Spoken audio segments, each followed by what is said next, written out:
Banyak pasien yang stres setelah melihat kadar gulanya tinggi. Dia merasa harapan hidupnya turun.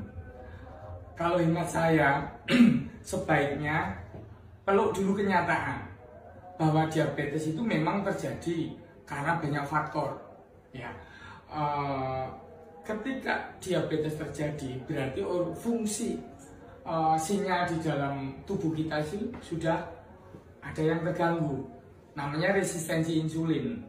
Jadi begini, kalau kita makan apa saja, lah nasi yang mengandung karbohidrat, nah itu glukosa, fruktosa, sukrosa, itu akan diserap di usus dan kemudian itu akan diedarkan ke dalam tubuh untuk kebutuhan sel-sel tubuh. Sel-sel tubuh itu butuh glukosa dan butuh oksigen untuk bekerja. Nah, untuk itu karbohidrat yang diserap di usus tadi dihantarkan oleh insulin yang diproduksi di pankreas, organ kecil di bawah lambung. Nah, pankreas tadi itu ngantarin ke seluruh tubuh.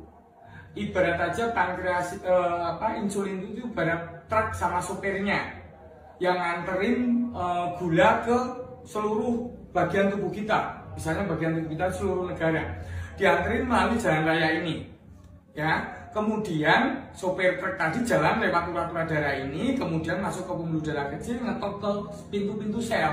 Sopirnya tuh ngetok pintu-pintu sel. Tetapi selnya itu tidak mau membukakan pintunya, gitu. Nah, itulah namanya resistensi insulin. Jadi glukosa tidak bisa masuk ke dalam tubuh, akhirnya numpuk di aliran darah. Nah, ketika numpuk di selang-selang gede kayak gini, ya masih nggak masalah. Tapi kalau numpuknya di selang-selang kecil, misalnya ini ibu kota Jakarta, terus kemudian daerah pucuk di ujung di ujung jempol kita, jari kita itu daerah yang terpencil, jalannya udah sempit-sempit. Nah, itu pembuluh darahnya menyempit, jalannya menyempit. Nah, ketika menyempit itu timbullah gangguan karena ada gangguan transportasi. Ketika ada orang atau ada penjahat di misalnya puncak gunung sini, ketika jalannya sempit karena penumpukan gula-gula sisa di pinggir-pinggir jalan tadi, lah akhirnya ambulan nggak bisa masuk, mobil polisi nggak bisa masuk, korengnya itu tadi bisa melebar dan bisa jadi busuk. Bisa jadi komplikasinya memang bisa di retina, di ginjal, macam-macam. Nah, jadi kiat pertama itu peluk kenyataan. Kemudian habis itu batasin asupan kalori, olahraga untuk membakar kalori ke gula yang menumpuk banyak di aliran darah, dan kemudian minum obat gula.